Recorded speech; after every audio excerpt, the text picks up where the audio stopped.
Somehow, loot boxes returned. Well, just kidding, they never went away, but loot boxes are once again back in the spotlight. And why is that? Well, that's because New York is suing Valve over their implementation of loot boxes in games such as Counter-Strike 2, Team Fortress 2, and Dota 2. Wow, that's a lot of 2s. Anyways, specifically, New York is accusing Valve that their loot boxes are gambling that is unregulated under New York state law, and gambling that is also accessible to children. A very familiar argument. Wonder where I've heard that before. Oh, that's right, it was all the way back in 2017 when EA Star Wars Battlefront 2 opened up the can of worms that are loot boxes, and sparked a firestorm of controversy both online and in real life, with even governments around the world taking a look at the system of loot boxes.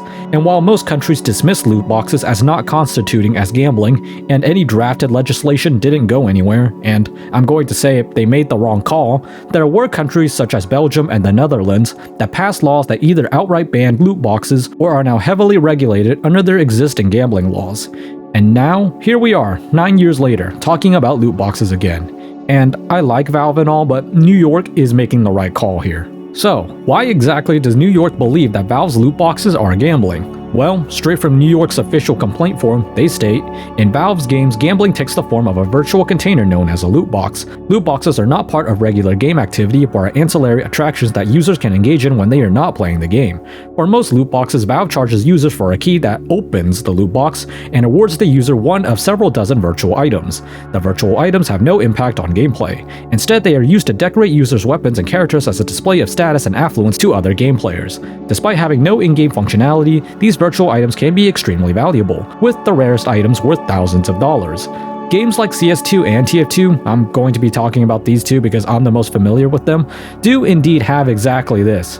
In both of those games, you get crates for free, but in order to open those crates, you need to buy a key for real money at $2.49. And what you can open from those crates could be common drops, but what people are really hoping for are the super rare knives in CS2, or the unusual hats in TF2. Items that turn their $2.49 key into something that can be worth hundreds or even thousands of dollars. Yeah, this is real. New York goes even further in their complaint by stating, first, unlike many other video game developers, Valve enables users to sell the virtual items they have won, either through its own virtual marketplace, the Steam Community Market, or through third-party marketplaces. Virtual items that are bought and sold through these marketplaces have monetary value. Indeed, the market for virtual items for the Counter-Strike franchise alone has been estimated to be in the billions of dollars, an unparalleled sum in the video game industry. And Valve does get a cut of how much an item is sold on the Steam Community Market, on top of the money they already make off of selling crate keys. There's a 5% Steam Marketplace fee, and then another 10% game-specific fee that applies to transactions from Counter-Strike 2, Team Fortress 2, and Dota 2. So if you were to sell a $500 CS2 knife, Valve would get a cut of $75 from their Steam Community Market fees. New York continues in their complaint. Second, Valve has made some items far harder to win than others, awarding them only infrequently when a loot box is opened. Valve makes it readily apparent to users which are which, grouping items together into various tiers based on the likelihood they will be awarded. For example, in Valve's Counter-Strike games, the rarest and most prized items are designated exceedingly rare special items and marked with a gold badge. The demand and price for a particular item directly relates to its rarity.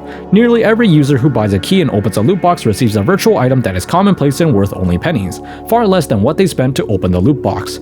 Anyone who actually wanted such an item could obtain it far more cheaply, again, for pennies, by simply purchasing it through a marketplace. Most people, therefore, purchase a key and open a loot box for the same reason people play the lottery or a slot machine, the potential of winning a large prize. This loot box model that Valve has developed, charging an individual for a chance to win something of value based on luck alone, is quintessential gambling, prohibited under New York's Constitution and penal law. I agree, this is textbook gambling, and it is something that people have said is the darker side of Valve over the years. They do profit massively from loot boxes. In TF2, there are grades which are essentially how TF2 handles item rarity that cosmetics and items are labeled with once you unlock the crate.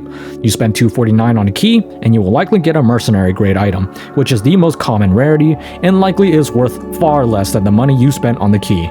But on the flip side of things, if you were to get elite grade, the highest rarity, or even an unusual, which is an additional special effect unlocked items very rarely get, then that $249 you spent has multiplied in value astronomically. It's exactly like if you were to bet money on gambling, you can either lose your money or make it back several times its worth. They are both systems that can determine if your entry fee, so to speak, will either be worth less or worth more at random, and that is called gambling. And in Valve's case of loot boxes, it is unregulated gambling. It gets even more damning as New York states, in Valve's most popular game, opening a loot box even resembles a virtual slot machine. A wheel cycles through potential items before stopping on one, and like a slot machine, the spinning wheel conveys the illusion of a near miss when it appears to stop close to, but not on, a valuable item. New York is specifically pointing to CS2's crate opening animation where a bunch of items pass by, it slows down, then stops on what you get.